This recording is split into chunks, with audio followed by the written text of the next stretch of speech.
Isso aqui pode mudar o jogo. Denuncie o governo Donald Trump. Isso aqui, gente, é inédito. Para o que está fazendo aí, porque eu tenho certeza de que isso nunca aconteceu. Nem na história do Brasil, nem na história do mundo. Vem comigo aqui entender essa história. O presidente ficou estarrecido com o número de ocorrências fatais que se registraram no Rio de Janeiro. Também, de certa maneira, se mostrou surpreso que uma operação desta envergadura fosse desencadeada sem o conhecimento do governo federal, sem nenhuma possibilidade do governo federal poder, de alguma forma, participar com os recursos que tem, sobretudo com informações. Houve um contato anterior do pessoal da inteligência da Polícia Militar com a nossa unidade do Rio de Janeiro para ver se haveria alguma possibilidade de atuarmos em algum ponto nesse contexto. A partir da análise do planejamento operacional, a nossa equipe entendeu que não era uma operação razoável para que a gente participasse. Então houve uma comunicação. Me permita, por favor.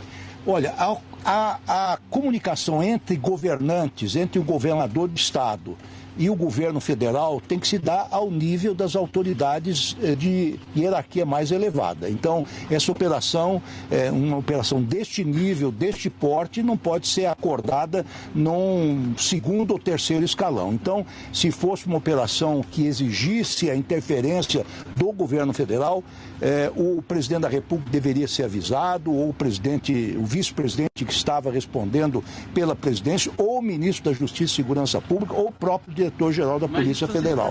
Ministro, sim. A Polícia Federal foi informada e decidiu que não era o caso de participar. Não, ela foi comunicada de alguns detalhes dos planos que estavam sendo engendrados no Rio de Janeiro. Para mim, a informação de toda essa entrevista é uma informação embaraçosa para o governo federal. Houve um contato da inteligência da Polícia Fluminense com a Polícia Federal analisou que não era o caso de participar. Legalmente, taticamente, pode até ter razão, mas politicamente a notícia hoje é que a Polícia Federal foi informada. Não importa se é o primeiro escalão, não importa se é o terceiro, se é o quarto, se é o quinto. Polícia Federal é Polícia Federal. Então, a Polícia Federal foi convidada a participar e se recusou. É o que disse o Andrei. Isso, politicamente, é muito embaraçoso para o governo federal. Ponto 1. Ponto 2. O governo federal não está sabendo como reagir. 24 horas depois da operação policial mais letal, com repercussão internacional, a medida é mandar 2 pessoas conversar com o governador. O diretor da Polícia Federal, o Andrei, estava viajando, mas a Polícia Federal não precisa esperar presidente para vir participar aqui de assuntos de segurança. A Secretaria de Segurança Pública do Rio enviou um relatório sobre a atuação de facções criminosas ao governo americano.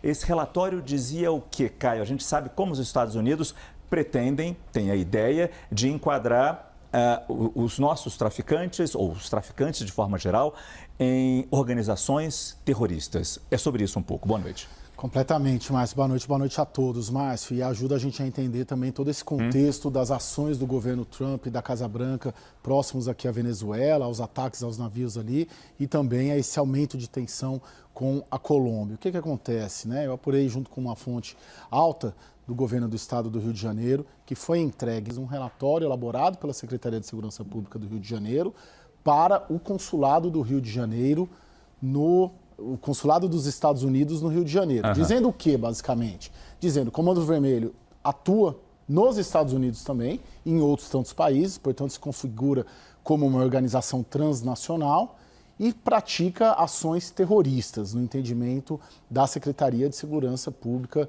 do Rio de Janeiro. Esse relatório foi entregue a autoridades do governo Donald Trump. E aí qual que é o objetivo? Ampliar a cooperação e que, de algum modo, isso evolua para que seja considerado Comando Vermelho, por parte dos Estados Unidos, uma organização terrorista. E aí possa ser alvo de sanções. Principalmente, Márcio, sanções por parte do Departamento de Ativos, né, de recuperação de ativos no exterior, do Departamento do Tesouro dos Estados Unidos. Porque daí você sancionando, por exemplo, esses criminosos que estão sendo procurados, na avaliação do governo do Rio de Janeiro, isso ajuda a combater o crime organizado. Só que aí, Márcio, o que acontece? Esse entendimento de que o Comando Vermelho é uma organização terrorista, como entende o governo do Rio de Janeiro, não bate com o entendimento que Brasília tem, que o governo Lula tem da atuação do Comando Vermelho. Claro, Brasília entende que o governo Lula, Ministério da Justiça, que o Comando Vermelho é uma organização criminosa, uma facção criminosa, mas que não pode ser classificada como terrorista. Por quê? Porque no entendimento do governo brasileiro, para ser uma organização terrorista tem que ter crime de ódio, tem que ter crime religioso, tem que ter uma questão ideológica, né? E isso que prevê a legislação brasileira. E aí que dá a divergência toda em relação à Brasília. Na semana passada, inclusive, o ministro da Justiça, Ricardo Lewandowski, falou sobre isso abertamente, que é diferente uma organização criminosa que atua, por exemplo, com tráfico de drogas, de uma organização terrorista, por exemplo, como o Hamas, né? Vamos dizer assim. Mas aí tem essa aproximação do governo do Rio com o que vem pensando o governo Trump. E todas as operações do governo Trump aqui na América do Sul, mais recentes, Venezuela e Colômbia, têm diretamente a ver com essa relação. Tanto que o Cláudio Castro hoje falou, é uma organização narcoterrorista. É a mesma expressão que o Trump e o governo americano têm utilizado. Várias táticas novas estão sendo utilizadas pelo narcotráfico. Uma delas, um policial civil acabou de mandar aqui para mim. Alan, nós não temos quem noticie isso. Eu estou te implorando. Fale isso na timeline porque vocês são líder de audiência. Ele falou, os moradores, com muitas aspas, estão tirando a roupa dos narcotraficantes mortos para deixá-los de cueca e em posição diferente da morte, para que a perícia já seja adulterada. Já era perícia. E para a utilização midiática. Vai dizer para mim que o analfabeto traficante teve essa ideia? Isso é Hamas e Hezbollah. Isso é técnica, tática, utilizada em Gaza, utilizado no Irã, para poder fazer manipulação midiática. Vocês estão entendendo que o narcotráfico no Rio de Janeiro, ele está utilizando táticas de grupos terroristas, exatamente porque eles estão linkados a grupos terroristas? Em poucos segundos nós teremos aqui o senador Flávio Bolsonaro conosco. Eu quero dizer o seguinte, o Rio de Janeiro entregou um relatório ao consulado americano, com todas as letras, afirmando que o Comando Vermelho atua em outros países, inclusive nos Estados Unidos. E isso mostrando que esses grupos terroristas não são só grupos terroristas. Não são só narcotraficantes, eles são terroristas. Hoje eu vou falar sobre massacre. Eu não deveria ter que falar sobre o óbvio, mas em um país como o Brasil, o óbvio tem que ser dito. O Rio de Janeiro é o reflexo da política brasileira. A deputada do PSOL, Thalíria Petroni, disse que houve um massacre na favela por conta dos mais de 60 traficantes, bandidos e assassinos mortos em confronto com a polícia. Massacre, deputada, é o que acontece no Brasil. São aproximadamente 44 mil pessoas assassinadas por ano, 89 mil estupros, 1.400 feminicídios, 50 mil empresas assaltadas, 40 mil residências invadidas e quase 1 milhão de telefones roubados. Temos 88 facções criminosas mapeadas, sendo 2 de âmbito internacional. Esses traficantes que estão mortos e enfileirados são os mesmos que exibem suas armas em bailes funks, afrontando o Estado e aterrorizando a população. São os mesmos que ontem estavam com seus fuzis em cima do morro atirando contra a polícia e jogando bombas com drones. Existem milhares de vítimas desses mesmos traficantes que aterrorizam as comunidades, que são formadas, na grande maioria, por pessoas de bem, que acabam sendo as principais vítimas, tendo seus filhos cooptados pelo crime organizado, meninas assediadas por esses marginais, usadas como objetos, que ainda menores de idades engravidam e são abandonadas. Centenas de policiais mortos que têm suas famílias destruídas. E o pior de tudo, que ainda tem vagabundos que defendem esse tipo de gente. A polícia não fez um massacre. Ela fez uma operação no intuito de prender esses líderes criminosos e foi recebida a tiro, onde 4 policiais foram mortos. Quem afronta e atira na polícia tem que receber tiro de volta. Como podemos ter uma lei que proíbe a polícia de entrar nas favelas do Rio de Janeiro, transformando as comunidades em um resort dos principais traficantes de drogas do país? Como podemos ter um presidente da República dizendo que não quer as Forças Armadas entrem na favela brigando com bandidos, que afirma que enquanto for presidente não tem GLO, que é a garantia da lei e da ordem, que diz que traficante é vítima de usuários? Como podemos ter um ministro da Justiça que apoia o desencarceramento nos presídios, que apoia a audiência de custódia, saidinha e progressão de pena? Um bandido vagabundo tem mais respaldo do Estado do que uma pessoa de bem, que são as maiores vítimas destes criminosos.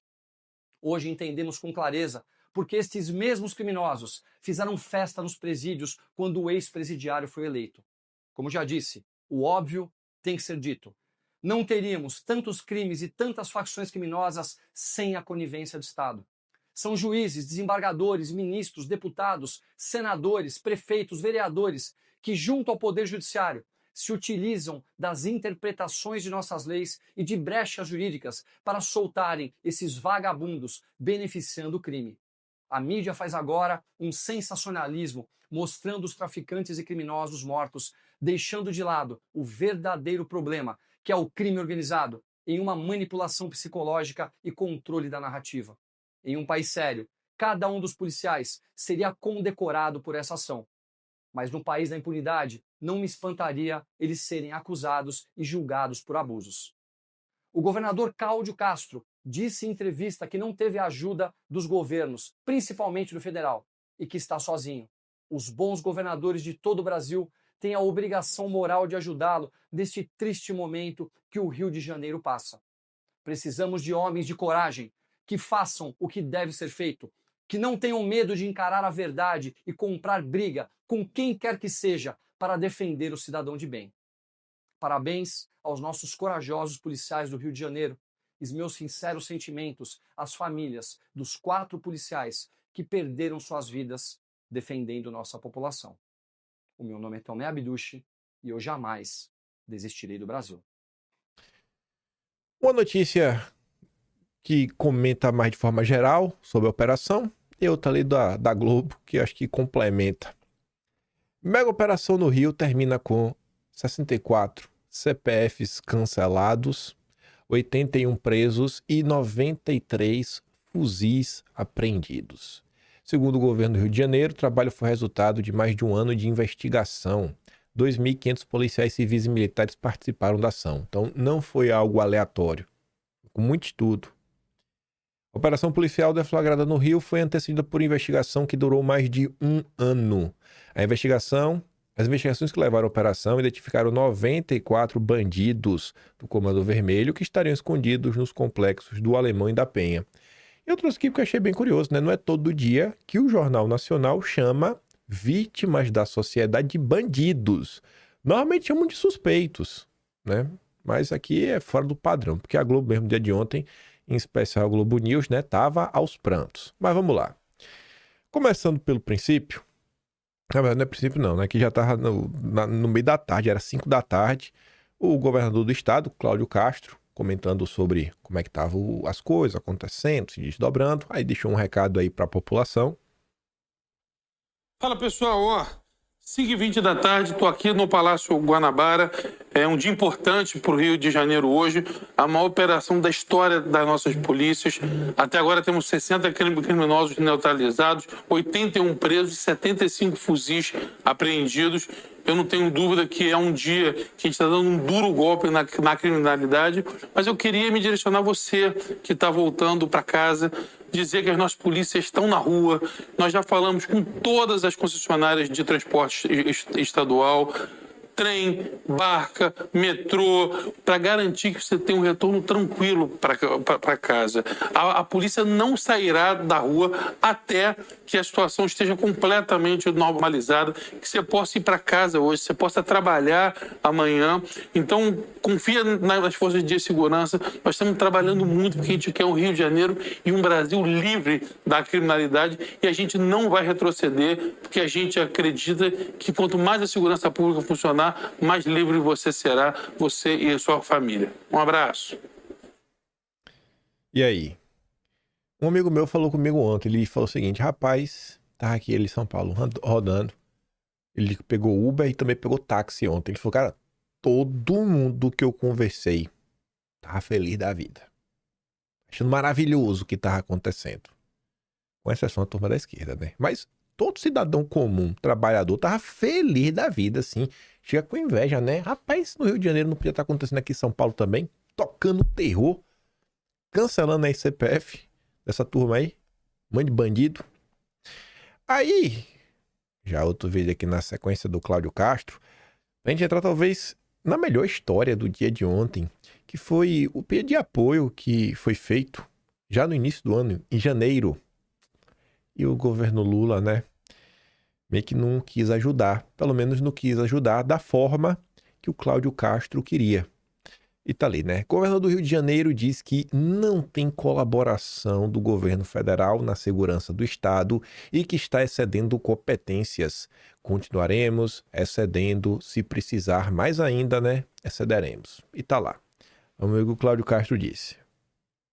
Justamente em relação à ajuda das Forças Armadas. Dessa vez, essa ajuda foi pedida ao governo federal. Se foi pedido, por que não vieram? Ou não foi... Não foram pedidas dessa vez, porque nós já tivemos 3 negativas. Então, nós já entendemos que a política é de não ceder. Falaram que tem que ter GLO, que tem que ter isso, que tem que ter aquilo, que podiam emprestar o blindado e depois não podia mais emprestar, porque o servidor que opera o blindado, ele é um servidor federal, então tinha que ter GLO, e o presidente já falou que ele é contra a GLO, e aí... Cada dia nós temos uma razão para não ser mal educado. Cada dia nós temos uma razão de não emprestar e de não estar colaborando. Então a gente entendeu que a realidade é essa e a gente não vai ficar chorando pelos cantos. A gente vai ficar trabalhando, que é o que está acontecendo hoje aqui. O Estado, ao invés de ficar transformando isso numa batalha política, está fazendo a sua parte e, como disse brilhantemente a nossa Coronel Cláudia, está excedendo, inclusive, os seus limites. Eu até entendo que estamos excedendo as nossas competências, mas continuaremos excedendo elas. Se precisar exceder mais ainda, excederemos na nossa missão de servir e proteger o nosso povo. Aí, né? E que história é essa? Que ele pediu ajuda, queria uns blindados, e o governador pediu 3 vezes, e nada. Tá nem aí. Primeiro, né? Depois que o Cláudio Castro conversou com a imprensa e falou isso, veio um Lewandowski. O ministro da Justiça aceita a responsabilidade de governadores sobre segurança e diz que nenhum pedido de Castro foi negado. Nada. Lewandowski diz que GLO só acontece se o governo estadual reconhecer falência de seus órgãos de segurança. Todo mundo tem uma razão. Desculpa não, tem uma razão. Eles têm uma razão para não ajudar. Mas vamos lá, né? Vou ler a manchete de novo, ó. Ministro da Justiça cita a responsabilidade de governadores sobre segurança e diz que, aspas, nenhum pedido foi negado. Nenhum! Diz o Lewandowski. Nenhum! Tá bom, tá aqui, ó. Cláudio Castro pediu ao ministro da Defesa blindados da Marinha para intervenções policiais em área de risco do estado do Rio. Múcio, ministro da Defesa, negou. A coluna diz que consultou a AGU a respeito e disseram que precisava de um GLO. Para emprestar o blindado, tinha que ter GLO. E o presidente Lula é contra GLO, disse o Cláudio Castro. Ele tá ali. Aí eu perguntei aí, rapaz. E aí? Nenhum pedido do Castro foi negado? Só se for no teu ministério, né? No âmbito do Ministério da Justiça. Porque em outros âmbitos, da parte de segurança pública, foi negado. Mas que depende do Ministério da Defesa, né? Talvez. Aí tá ali, né? Ministro da Defesa negou blindados para ações em áreas do tráfico. O primeiro pedido foi em 28 de janeiro ao ministro da Defesa, José Múcio, mas acabou recusado. Leia na conta da Andresa Matais. Quem trabalha com ela é o André Chalders, que é esse cidadão aqui, que ele coloca ali o ofício do Cláudio Castro. Continuando.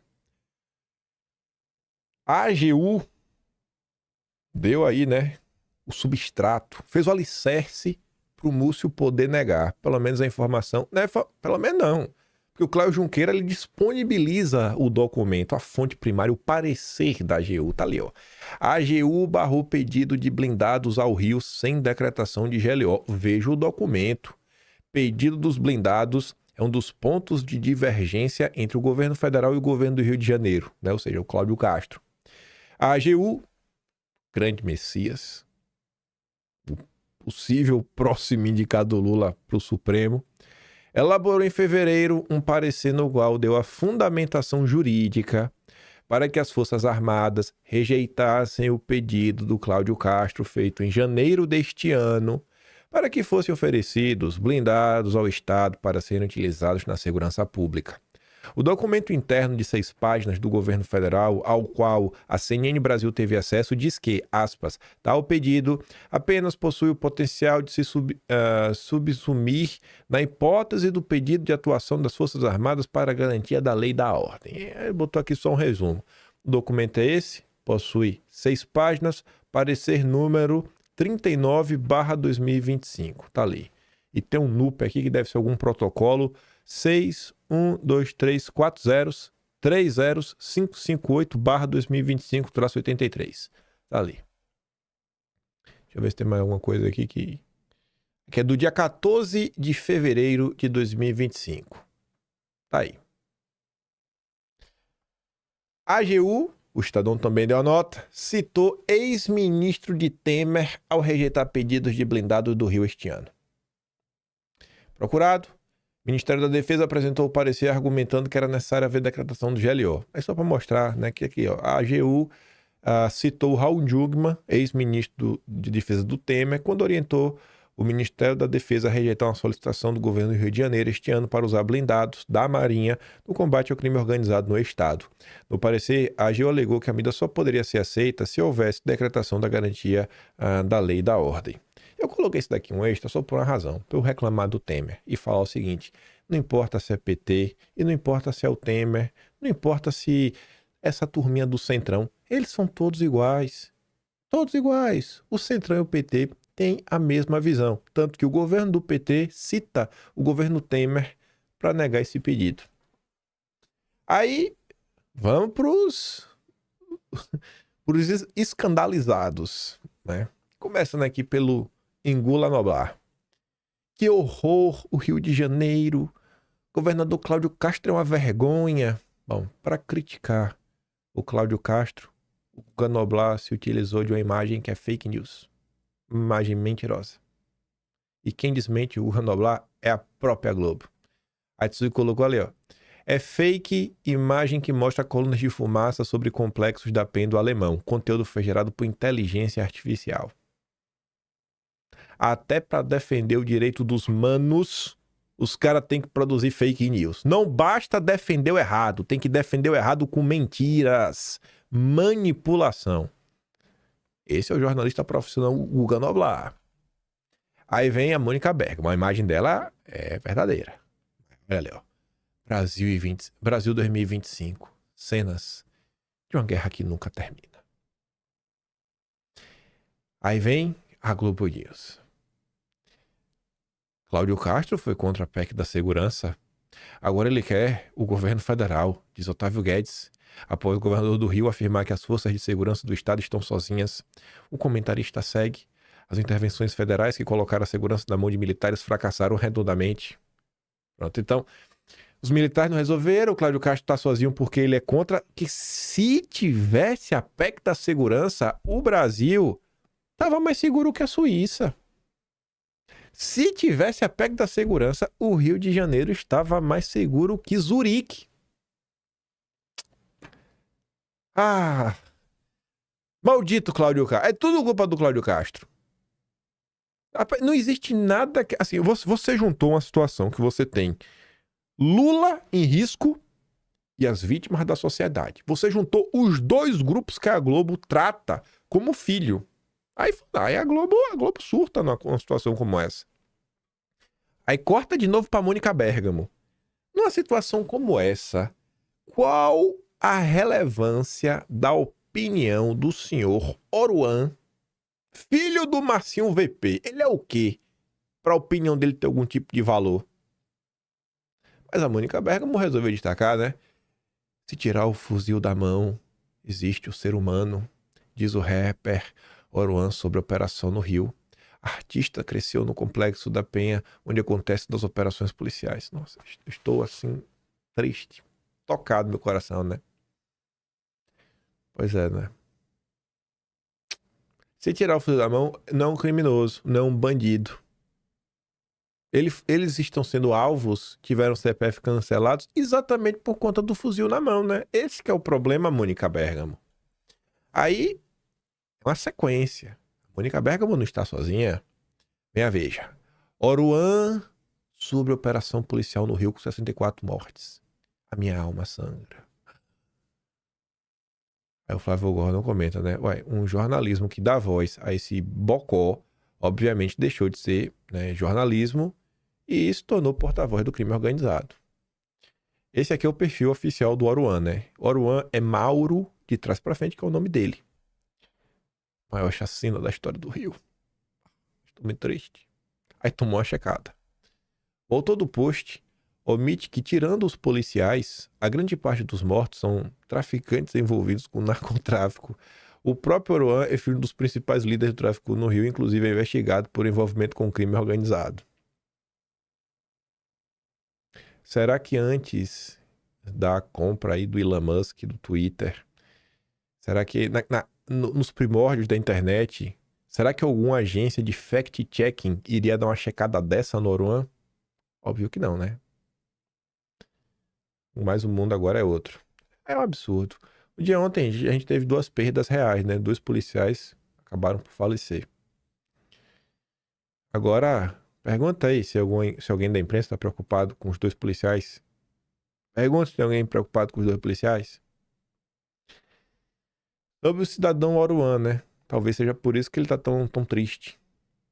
Quadro de Oruan é encontrado em mansão de traficante do Comando Vermelho preso. A operação mobiliza 2.500 policiais e cumpre 100 mandados em 26 comunidades, incluindo os complexos do Alemão e da Penha no Rio de Janeiro. Aí o Vilimigo até destaca sobre isso, né? Isso aqui você não vai ver na Globo. O bandido do CV possui uma residência de luxo no interior da comunidade. O objetivo era usar para relaxamento. Era um spa. E estava lá, né? Os pontos de encontro da facção. Tem uma coisa que tá virando um padrão, porque essa moda foi lançada pelo Oruan, né? Que é pintar o cabelo de vermelho. E a Bloomberg repercutiu, né? A polícia brasileira lançou a operação, né, mais letal já realizada no Rio, deixando 64 óbitos, enquanto as autoridades tentam expulsar traficantes de drogas da cidade antes de uma grande cúpula do clima na próxima semana. Nossa, já é semana que vem a Copa, viu? Meu Deus, tô surpreso, nem lembrar disso. Aí, a soma, né? O ministro petista, Lewandowski, diz que combate à criminalidade se faz com planejamento. 1 ano de investigações. Diversas munições apreendidas, né? Armas apreendidas. Bandido abatido. Eu não sei qual o planejamento que faltou. Aí tá ali o Engula Noblar, né? Desastrosa e letal a mega operação no Rio. Oh, meu Deus. Será que o Noblar perdeu algum amigo do Rio de Janeiro, lá na sauna? Será que ele frequentava a sauna que ele frequenta? Isso daqui. Eu não vou nem abrir a matéria. Eu tava conversando com a amiga na hora que eu tava isso daqui. Eu vi isso aqui no Twitter. Na hora que eu vi, antes de abrir a sonda, eu falei, eu já sei quem foi. Foi a Maria Cristina Fernandes que escreveu essa porcaria. Eu abri, foi a Maria Cristina Fernandes. Porque esse conteúdo político, ideológico, dentro do valor econômico, 90% do tempo, a Maria Cristina Fernandes que estava inventando uma história de Eduardo Bolsonaro e Paulo Figueiredo na Globo News essa semana. E ela escreve na Globo News. Análise. Sem candidato à sucessão no Rio, Cláudio Castro resolveu eleger a matança. Esse é o jornal da Globo dedicado a Faria Lima. Vocês aguentam uma coisa dessa? Até quando a Globo vai continuar existindo? A Globo precisa ser responsabilizada. Cláudio Castro me surpreendeu muito ontem Pra mim, né? Cada um vai ter a sua concepção, pode escolher, mas pra mim, enquanto ser humano, eu acho que eu tenho o meu direito de escolher assim. Qual foi a coisa mais importante que eu vi o Cláudio Castro falar? Foi isso daqui. Essas duas palavras juntas, ADPF e maldita. Mais do que cobrar o governo Lula, mais do que expor essa questão dos blindados, né? Esses bastidores.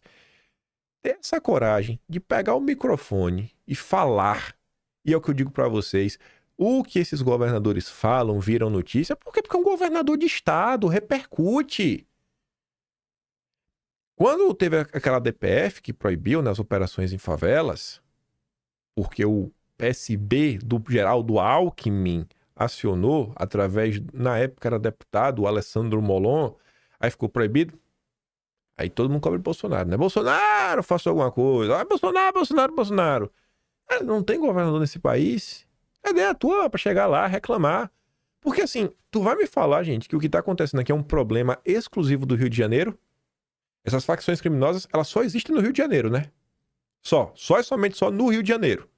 Não é um problema da Bahia, não é um problema de São Paulo, não é um problema do Espírito Santo, não é um problema de Minas Gerais. Não é um problema nacional, é um problema só do Rio de Janeiro. Tem que ser muito bobo pra acreditar numa coisa dessa, né? Muito bocó.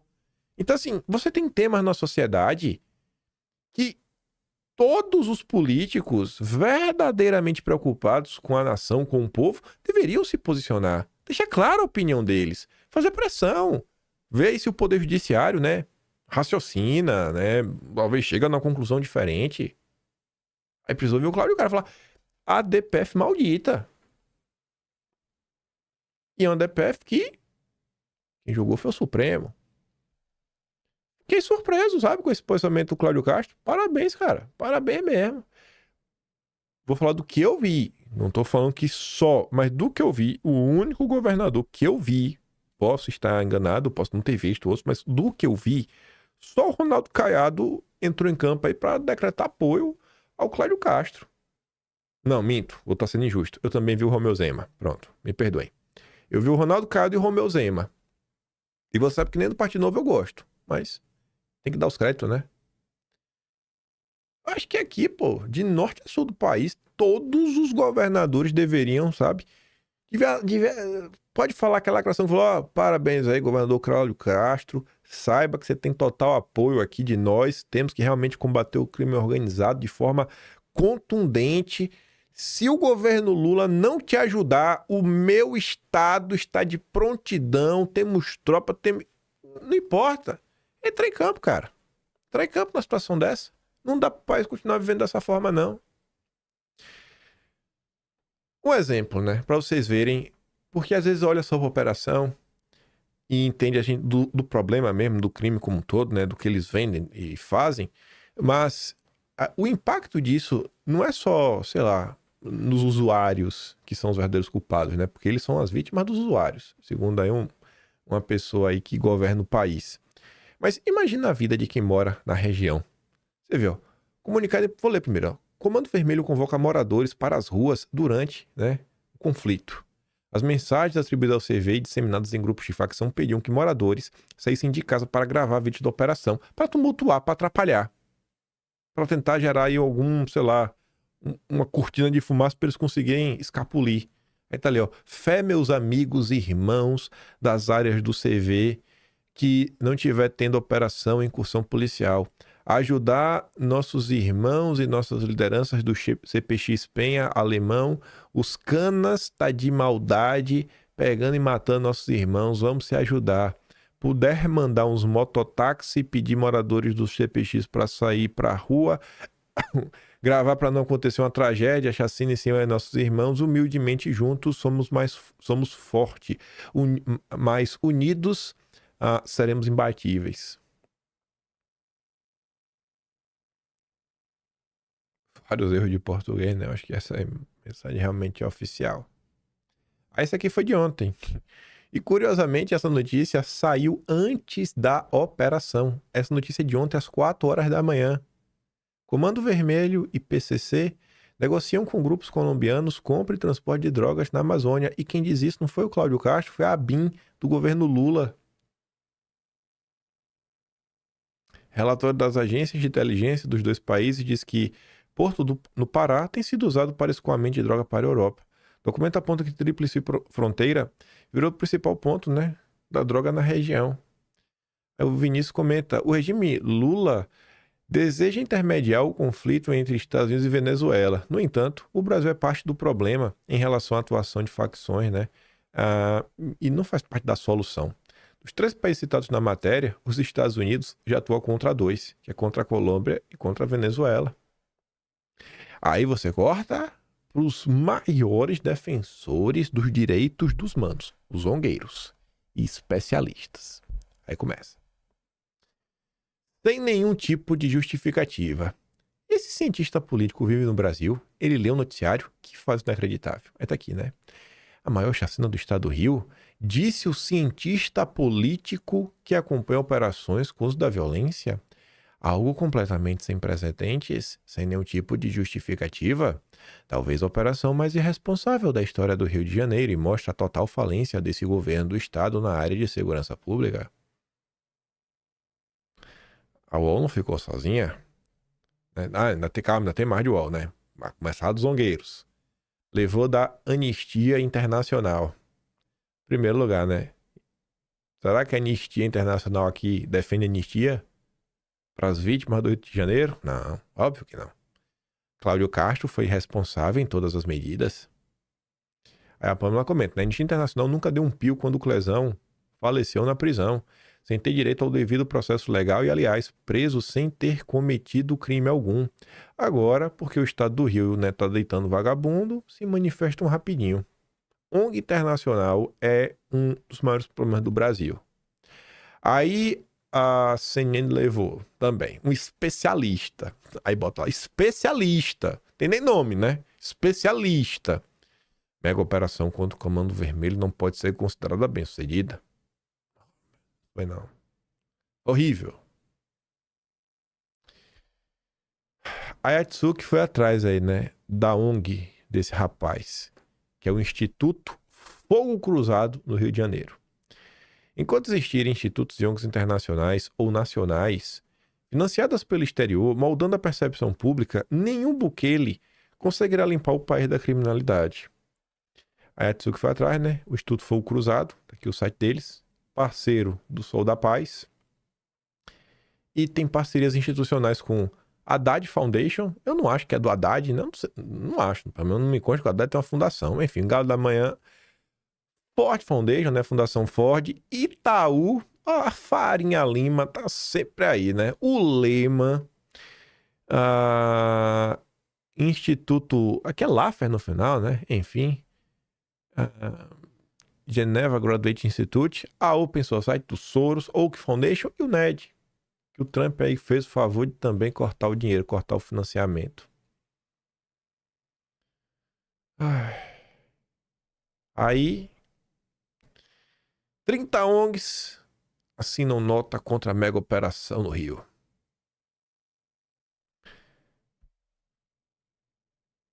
Eu sei o que a notícia que vem na sequência, né? Aí eu pergunto pra vocês. Se essas ONGs se unirem, vamos supor o seguinte, ó, se essas ONGs se unirem e tiverem a ideia de levar essa crítica pra ONU, quem é o jornalista que iria noticiar? Essa pergunta é fácil, né?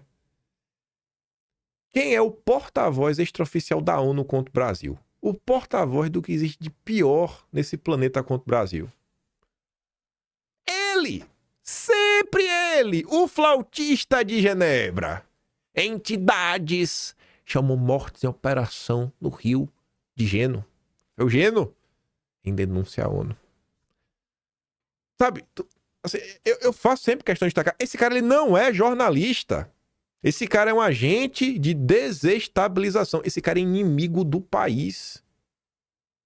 Este cara trabalha pela destruição do Brasil. Esse cara não é jornalista. A UOL não consegue pagar o salário para alguém conseguir viver ao mesmo tempo em Genebra e Nova York, porque é onde ele vive. Ele vive em 2 locais, ele tá o tempo todo nessa ponte aérea. Esse cara não faz jornalismo, ele é o inimigo da nação. Não é, o que esse cara faz não tá no gibi. Ele não é igual a Mônica Bergamo. Mônica Bergamo é lacadora, é petista. sabe? Otávio Gaia é a turma da Globo News. Esse cara não. Esse cara tá no nível de maldade acima. Não é normal uma coisa dessa. Tudo que acontece de fora pra dentro sempre sai na coluna do Jamil Chad. Isso aqui não é normal, gente. Não é normal uma coisa dessa. Não é normal uma coisa dessa. Aí tá ali, né? Entidades da sociedade civil do Brasil denunciam na ONU e na Comissão Interamericana de Direitos Humanos. Sempre sai assim, ninguém sabe. Ele já sabe. Eles já sabem quem acessar. Até porque essas ONGs operam juntos, operam em conjuntos, sabe quem são seus porta-vozes. Várias também estão ali dentro do guarda-chuva do Washington Brasil Office. Isso não é aleatório. Isso daqui é a prova que estamos diante de uma ação internacional contra o Brasil. Aí classificaram como o gênero da população negra periférica. Brincadeira uma coisa dessa. Devia abrir uma investigação para saber por que o UOL contratou o Jamil Chad. Governo certo aí mesmo. Devia abrir uma investigação. Saber como é essa relação aí, porque não é normal uma coisa dessa. Não é normal. Aí a Pâmela colocou até aqui, né? O Instituto Sou da Paz, a verba que recebeu. Tá aqui um zoom, né? Ganhando dinheirinho aqui da OSF, né? Open Society Foundation, é dia do Soros e dia do NED, né? O governo dos Estados Unidos.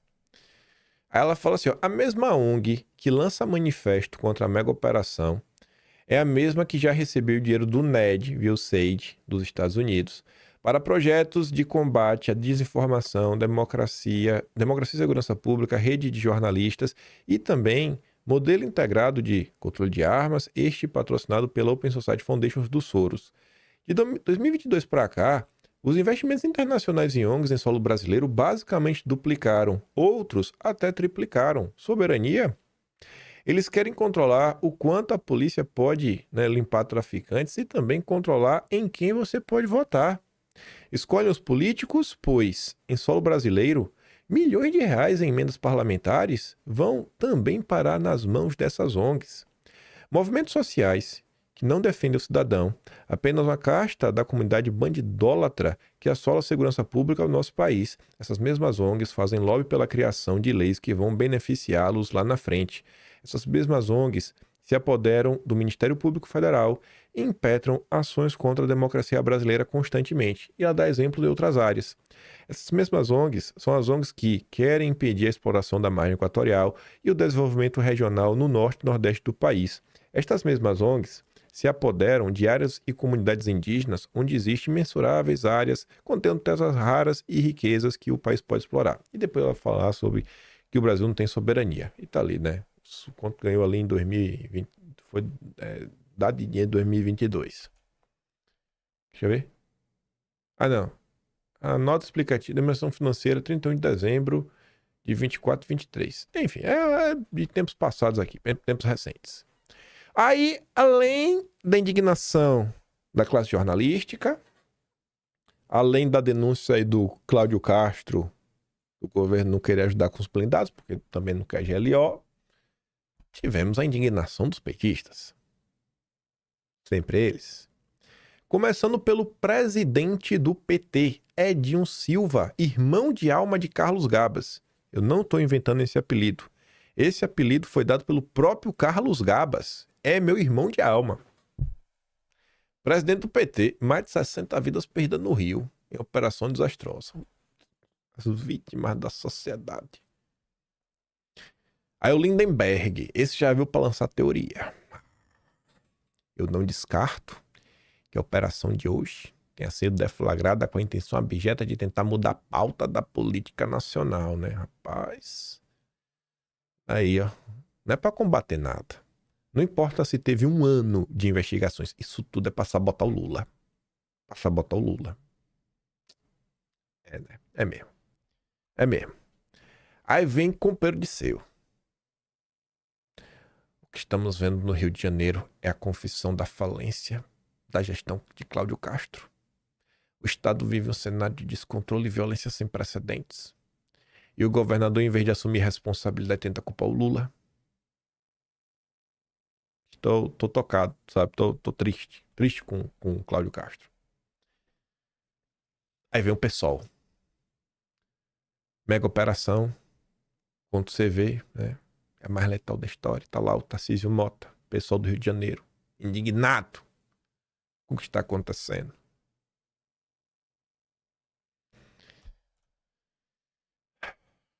Aí, diante de tantas críticas, né? Da esquerda, das ONGs, da Globo e dos jornalistas em geral, pessoas mais iluminadas deste país resolveram fazer alguma coisa, né? Para proteger as vítimas da sociedade dos usuários. Conselho Nacional do Ministério Público avalia se Rio de Janeiro descumpriu determinação do Supremo. Reunião em dezembro acompanharia a medida da DPF das favelas. Aí o Marcelo Rocha Monteiro, que é procurador, comenta: este é um bom exemplo para que as autoridades de Brasília decidam de que lado estão. Aí corta do Conselho para o próprio Ministério Público Federal, que cobra explicações de Castro sobre a operação. Aí o Arthur comenta assim: rapaz, eu realmente não entendo as pessoas que acreditam no Ministério Público ou em procuradores para mudar verdadeiramente o sistema. Todo dia é uma pletora de absurdos contra o povo, contra o Brasil. Eles agora estão pedindo explicação ao governador por uma operação contra essa turma. Não pode comandar os vagabundos? Rapaz, não pode ser sério. Aí tá até a imagem aqui, né? Você colocou. A diretriz que é combater, né? O que? Armas com flores. Né? Porque aqui, procuradores pedem que o governo do Rio detalhe se a ação das comunidades seguiu diretrizes do Supremo para reduzir a letalidade da polícia. Sabe uma coisa que eu nunca vejo? E não é só pirraça não, é porque eu realmente nunca vejo. Eu nunca vejo Deltan Dallagnol criticar o Ministério Público Federal, que ele fazia parte, né? Fala aí, Deltan. Fala dos teus amigos procuradores, teus ex-amigos, né? Porque tu é um ex-procurador agora. Tu não abre a boca, né, pra falar do Ministério Público.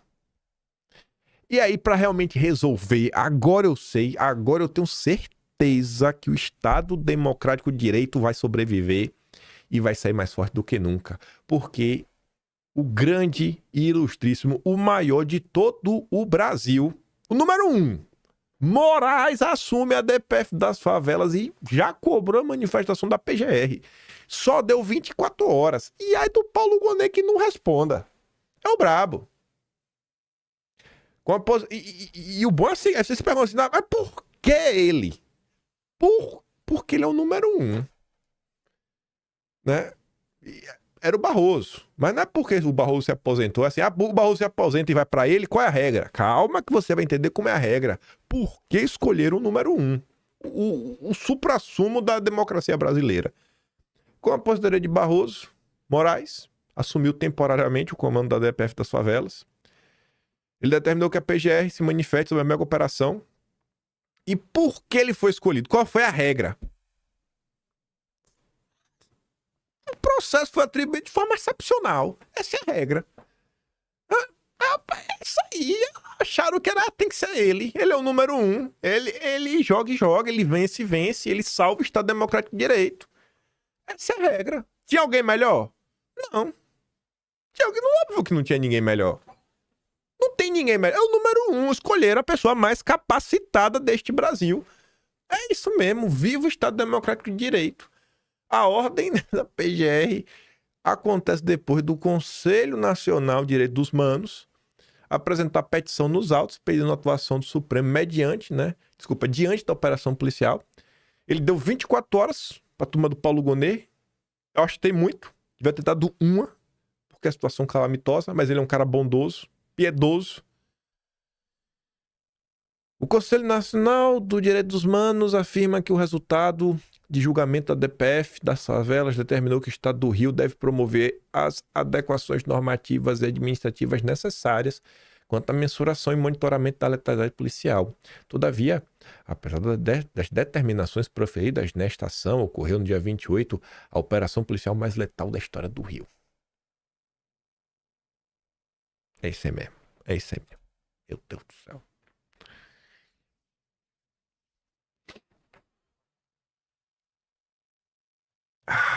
Eu fico nervoso, velho. Tem umas coisas que realmente conseguem me tirar do sério, sabe? Esse tipo ele realmente me tira do sério.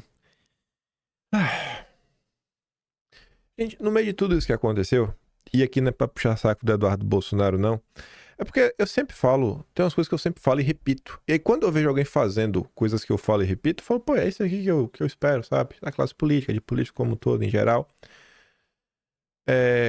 Dentro da situação que aconteceu ontem, tiveram muitos políticos que resolveram lacrar. Teve um cidadãozinho pequenininho que ele resolveu até fazer campanha pra presidência. Ele nem idade tem, mas se ele chegar lá, ele prometeu buquelizar. E essa parada de buquelizar, né, ficou na boca de todo mundo, tudo mais, etc. Eduardo Bolsonaro também falou sobre buquelizar. Só que Eduardo Bolsonaro, ele não falou só lacrando. Ah, temos que buquelizar, sem, sabe, sei lá, sem duas conversas. Isso aqui acabou mesmo, acabou a era do PT. Agora a gente tem que buquelizar. Ele não só falou e jogou, sabe, no ar o assunto. O que eu sempre falo aqui em vez? Eu falo, gente, a gente tem que politizar as pessoas. A gente tem que explicar para as pessoas, pô, sabe? Como é que funciona o Brasil? Como é que funciona a política, sabe? O dia a dia, as coisas, o que o presidente consegue fazer, o que é prerrogativa da Câmara, o que é prerrogativa do Senado, o que deveria ser a prerrogativa dos setores do judiciário, sabe? E aí, Eduardo, quando ele faz um vídeo, diferente do pessoal que pegou o buquelizar e só fez lacrar, eu gostei muito disso daqui, porque Eduardo pega este episódio, ele usa o gancho do buquelizar para ajudar na politização das pessoas. Vamos aqui ouvir o que Eduardo disse. Na mesma semana que o presidente do país fala que o traficante é vítima, a polícia no Rio de Janeiro faz uma operação onde dezenas de bandidos são mortos.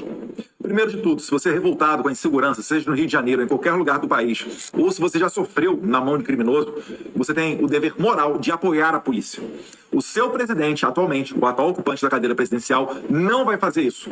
Mas isso daí é extremamente necessário para que essas pessoas que botam a cara na linha de frente não fiquem, ao menos, moralmente desamparadas. Ponto número 1. Ponto número 2. Muito se fala em Bukele, o presidente de El Salvador, que pegou de país com a maior taxa de homicídios do mundo em 2016 e transformou no país mais seguro do Ocidente atualmente. Para buquelizar o Brasil, é claro que é necessário o apoio do presidente junto com o Congresso Nacional. E foi essa maneira com que Bukele conseguiu tirar de campo todos aqueles que bloqueavam as suas políticas. E depois, nós temos que fazer justamente o contrário do que o Lula está dizendo. Nós temos que encarcerar os bandidos. Nós temos que combater o tráfico de drogas, e isso exige sacrifício, e também combater o desarmamento para que eles não fiquem confortáveis roubando todo mundo à luz do dia. Então, parabéns à Polícia do Rio de Janeiro, e você, igual a mim, que deseja a buquelização do país, apoie a polícia nessas operações. Isso pra vocês parece um vídeo lacrador? Você vê a diferença, cara? Eu não quero que os políticos fiquem fora das redes sociais. Eu até entendo, beleza, usa do meme e tudo mais. Mas, poxa, bicho, custa fazer isso daqui? Custa fazer isso daqui? Aproveitar uma oportunidade como essa... Pode parecer bobagem, mas explicar que o Congresso é importante e que o presidente sozinho não consegue resolver. Pelo amor de Deus. E teve algo a mais que eu não falei. E que, se Eduardo estiver ouvindo aqui, eu te dou parabéns também, Eduardo. Além disso, você deixou sugestões. E deixou sugestões após o antipetismo. Porque assim, ele falou que tem que fazer o oposto do que o Lula faz. E aí ele explica. Ele coloca na mesa. Quantas vezes eu não falo isso daqui? A direita, quando eu termino, gente, qual direita que vocês querem construir? Qual o projeto? Qual o plano? Sabe? E aqui, qual é o nosso plano é fazer isso e isso. A gente vai fazer isso aqui, a gente vai fazer aqui também. Eu proponho isso daqui, sabe? É uma agenda propositiva. Não é só ser contra o Lula. Eu achei esse vídeo, assim, um vídeo 1 minuto e 20, começa mostrando a hipocrisia do Lula, o que o Lula acabou de falar, depois pega o gancho do buquelizar, faz uma rápida explicação, explicando para as pessoas que não depende só do presidente da República, mas também do Congresso, das coisas. Depois antagoniza com o Lula e coloca a sua agenda propositiva em campo e termina pedindo apoio à polícia. É pedir demais. É pedir demais.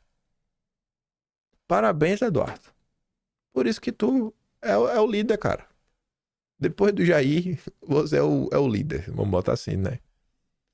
Mas o Jair não estando aí, É isso, cara. Tem que bater realmente no peito e tomar a frente. Eu deixei isso aqui pro final, pra eu botar mais na frente, né? Influenciador petista do Twitter. A quem interessa chamar o Comando Vermelho de narco-terror, né? Tudo mais.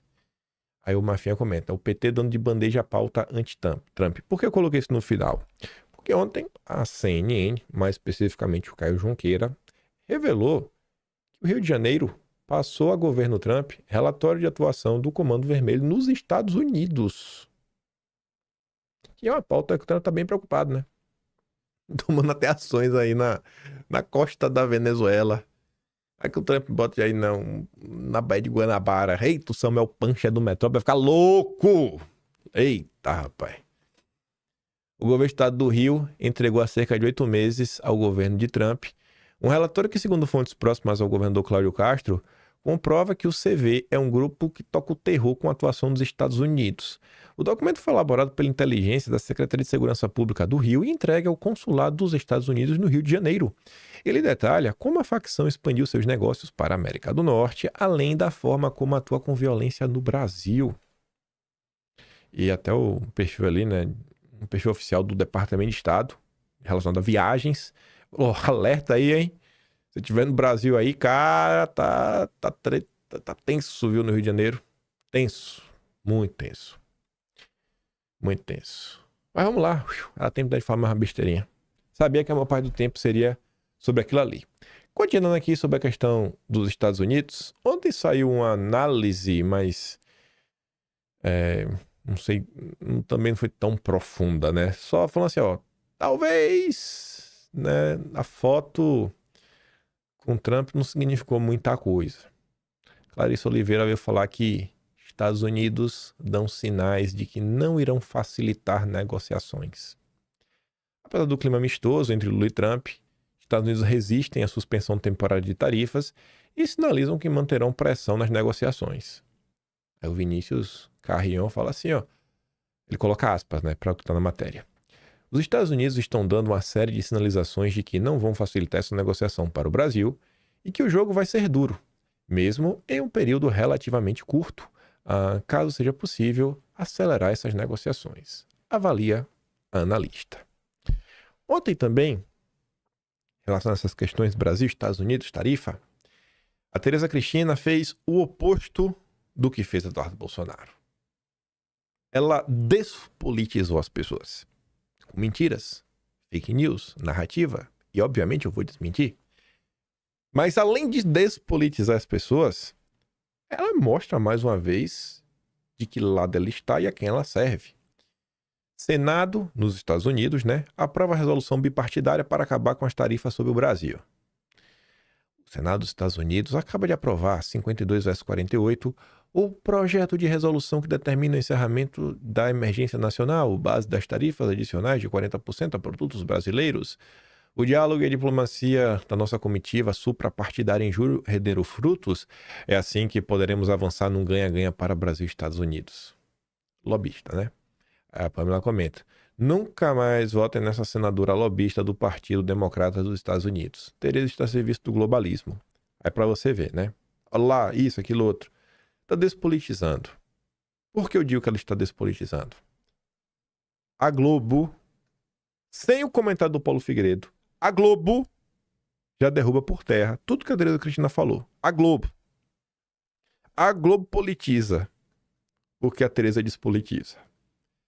Senado dos Estados Unidos aprova projeto de lei para encerrar tarifas de Trump contra o Brasil. Vamos para o subtítulo. Apesar do aval, o projeto deve ser barrado na Câmara. O senador democrata Tim Kaine, autor da proposta, afirmou que a votação teve caráter simbólico e busca demonstrar a insatisfação com a política tarifária adotada por Trump. Tradução. Foi só para inglês feio, foi só para lacrar, foi só para mandar um sinal de fumaça. Puro lobby. Puro lobby. E esse lobby custou dinheiro, viu? Teve uma parte do empresariado brasileiro que botou dinheiro nessa viagem para encontrar com essa turma aí. Teve um dinheirinho bom, viu? E o Paulo Figueiredo fala, né? Os senadores republicanos que votaram favoravelmente são os mesmos anti-Trump. O Mitch McConnell Tom Tillis, Lisa Murkowski, Susan Collins e Rand Paul. Não há efeito prático na votação, exceto, talvez, deixar o Trump puto da vida, né? E, ó, me ajude, é o interesse da Tereza Cristina. Avançando aqui, ainda nesse âmbito dos Estados Unidos, Paulo Figueiredo, não sei se ele tá me assistindo, mas ele tá virando, ele foi mordido pelo quimpainismo. Eu acho engraçado isso, sabe? As pessoas que inventaram esse tema aí, eu não abraço nem desabraço, né? Eu deixo rolar. Deixa aqui o Paulo Figueiredo comentar, né? O paradoxo da direita é que ela odeia a Globo. Mas ela acredita em tudo o que eles falam. Vejam o que escreveu Flávio Morgenstern. O Momole. Flávio Morgenstern. Momole. Hoje é um dos maiores postas que você tem aí comentando na internet. Vocês me desculpem. Top 3 postas comentaristas é esse, cara. Top bosta. É isso aí, gostei. Deixem-me falar o que 90% sabe, mas ninguém quer admitir com todas as letras. O início das negociações de Lula com Trump na Malásia foi um desastre para a direita. Não adianta só focar numa careta do Lula em um frame, nem em ser a primeira reunião. Foi um desastre, nada. O cara tá repetindo a mesma narrativa da Globo News. Ele não consegue falar a razão.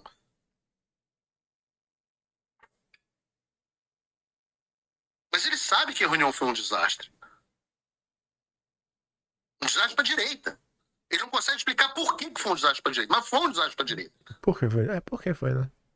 E ele ainda vem com um ar professoral. É sempre muito professoral. Foi um desastre. De nada. De nada o quê, porra? Tu acabou de falar uma merda. Mais uma. Por causa do teu piti com o Eduardo Bolsonaro. Como se o ponto das análises que a gente fizesse aqui fosse o centro de tudo que tem sido dito, fosse a careta do Lula. Então aqui, ponto por ponto, explicando, destruindo a narrativa da mídia. Agora, o que é isso? É o síndrome do sujeito que tem o pipiu pequeno e aí ele precisa olhar a Globo e falar assim, a Globo tem o pipiu grandão, então, poxa, eles estão falando, eu vou seguir o que eles falam. Óbvio que isso é por conta obviamente, isso é síndrome é o Eduardo Bolsonaro Derangement Syndrome, como a gente diz. Está num dos grandes veículos de comunicação da direita comentando exatamente sobre esses temas. Um veículo bom. Aliado ao o problema não é o Flávio Morgenstern, antes fosse. Ele é um top bosta. Mas tem gente dentro da oposição no Congresso Nacional igual. Juro pra você, as mensagens que eu recebi... Aí vai comentar, né? Tem uns grupos de comunicação que estão cada vez melhores. E aí o Paulo Figueiredo tá indignado. Ele agora está indignado. Ele tá cada vez mais quimpainista, viu? De vir na direita. O que me marcaram aqui, velho? Deixa eu ver que isso é uma coisa importante. Eita, parece que o áudio é bom, viu? Pra me marcarem aqui, falar, fulano tá ficando pronto. O cara deve ter ficado revoltado com a vida. Teve outro recorde aqui, eu nem botei aqui no vídeo, mas já estamos aqui. Chutar o pau da barraca logo de vez. Esse aqui. E os comentáriozinhos dos Silvio Grimaldo, Flávio Moura, é tudo a mesma merda. Eu já nem sei qual é a diferença entre esses caras. É um bando de loser, um bando de fracassados. Os caras não conseguem cuidar nem da própria vida. Estão querendo dar palpite na política internacional. Meu Deus do céu. Com despeito, agindo por despeito, gente despeitada. E busquei, antes de sentar o pau aqui, eu busquei todas essas pessoas pessoalmente, tentei conversar, tentei que a pessoa entendesse o que estava acontecendo, explicar o que a gente estava tentando fazer, para ver se a pessoa tinha um pouco de bom senso. Ninguém tem bom senso. Bando de recalcado do cacete. Pois é, né? Paulo, a gente não conversa, mas se você assistir, eu já tentei tudo isso, conversar, explicar, tudo mais, né? Quando assim, pra eu falar de alguém, velho, porque eu realmente já tentei tudo, já joguei a toalha. Pode ter certeza que Cola comigo, velho. Você passa de ano. Tem uma galera, gente, que assim, o Silvio Grimaldo, eu fico assim, eu falo, gente, como é que o pessoal ainda leva esse cara a sério, dá respeito, só porque não, porque ele foi aluno do Olavo de Cá. Vai tomar banho, vai tomar banho. Cara chato, sabe? Fica de maledicência o dia todo que Deus deu, parece que só tem isso pra fazer, só denegrir a imagem de Eduardo, de Bolsonaro, de Eduardo, do Jair. O cara só fala disso, toda a postagem do cara é chorando. Sabe, um negócio assim que é visceral. E fica lá no disse-me-disse.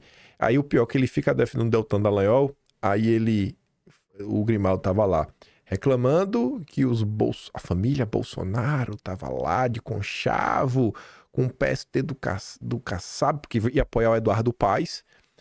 Aí, menos de 24 horas depois, o Flávio Bolsonaro, deixar claro, eu não tô apoiando o Eduardo Paes. Eu não consigo nem crer que o PL vai apoiar o Eduardo Paes. Ou seja, já desmontou a narrativa do Grimaldo. E o Deltan e o Partido Novo, que ele tanto defende, estavam com o Kassab, filiando o Matheus Simões, e o Zema falando que vai conversar com o Kassab e pode ter algum tipo de aliança. Sabe, tu vê assim que é puro despeito, bicho. É só pra atrapalhar. Só pra atrapalhar. Melhor. Seria muito melhor se ambos, né? Seria melhor, sabe o que seria bom? De verdade, sem treta nenhuma. E não é só pra esses não. Seria bom se todo portal de notícias, influenciador, comunicador, deixasse claro quem é o seu candidato à presidência e o porquê. E se não for Bolsonaro, o próximo. Seria muito importante. Eu acho que a plateia ia se surpreender se eles fossem honestos. Eu defendo fulano, assim, eu defendo, e se não for Bolsonaro, cicrano. Pronto, beleza, bacana. Seria muito bom. Jogando assim de forma clara e cristalina. Pelo menos, que é o que o MBL faz, né? O MBL não engana. Quer dizer, o MBL pediu para Amanda Vettorazzo não postar nada sobre Bolsonaro durante mais de um ano, né? Ela não postou nada e foi eleita em São Paulo vereadora com o voto dos bolsonaristas. Então, parabéns aos envolvidos. Aí o seu Kim Kataguiri tá aqui. Esse aqui é um vídeo, vou mostrar. 10 segundos só. Kataguiri.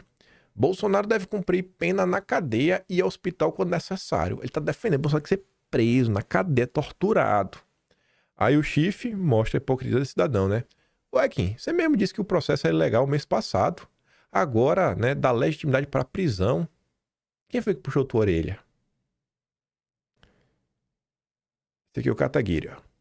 Jair Bolsonaro será preso, condenado num processo ilegal, inconstitucional, com vício de competência e cerceamento à ampla defesa e contraditório. Jair Bolsonaro será preso. O processo é tudo isso e ele tem que ir pra cadeia. Valeu, fera. Ontem a turma do MBL tava assim, ó. O que Bolsonaro fez enquanto Renan Santos e MBL caminharam de São Paulo até Brasília para protocolar o pedido de impeachment da presidente Dilma Rousseff? Aí o Ale fala, sabe o que Bolsonaro fez? Então, enquanto vocês caminhavam, os Bolsonaros estavam hospedando os vermes em seu apartamento em Brasília. Rubio Nunes, Renan Santos, Rafael Rizzo, esse aqui acho que é o Salsicha, Eduardo Bolsonaro. Aí tu fala, não é possível que isso aqui foi durante a marcha, não. Pô, é bem o Rafael Rizzo, que esse aqui tá sem camisa, diz, ó. Sou eu ali na foto sem camisa. Esse dia eu dormi na cama com o Eduardo Bolsonaro porque não tinha mais espaço na sala. Aí diz que dormiu um virado pra cada lado. Tá aí. Testou que foi isso mesmo. É o típico ingrato da política brasileira. Tem umas coisas que ia demorar mais tempo pra comentar. E não vai dar tempo pra comentar hoje. Mas só pra fechar, uma notícia de ontem. Eu acho. Onde é que foi parar? Ah, vá. Aqui, pronto. É coisa importante. Só melhora, né? Moraes cobra explicações de Felipe Martins sobre falha em tornozeleira eletrônica. Aí olha o que diz a Globo. O equipamento ficou sem sinal por cerca de 1 hora. 1 hora. Folha de São Paulo. Perícia do Paraná Diz que tornozeleira do réu teve falha de 2 minutos por problemas no GPS. 2 minutos para 1 hora é um erro aceitável ou é a Globo tentando colocar o Felipe Martins na cadeia? Absurdo isso, né? Aí a Bárbara comenta, né? O relatório deixou claro que a violação por falha de GPS foi 2 minutos. Aí o cara leu, mesmo assim foi cobrar explicações da defesa alegando violação de 1 hora. Cara, tava no relatório solicitado pelo próprio ministro. Era só ler. Ler que tá lá. Esse é o Brasil. Esse é o Brasil. Brasil do Lula. Mas enfim. Tinha muito mais coisa que eu queria comentar. Mas eu fiquei na dúvida. Eu sabia que esse primeiro tema ia levar muito mais tempo. Ficamos por aqui hoje. Se gosta do meu trabalhinho, quiser me ajudar um pouco mais, pode se tornar membro do canal, tem um botão de valeu, tem um Patreon na descrição e tem um Atlas brasileiro. Kimpaim.com/br. Vejo vocês amanhã e fiquem com aquele grande beijo e abraço, tamo juntos. Valeu, meus amigos. Fui-me!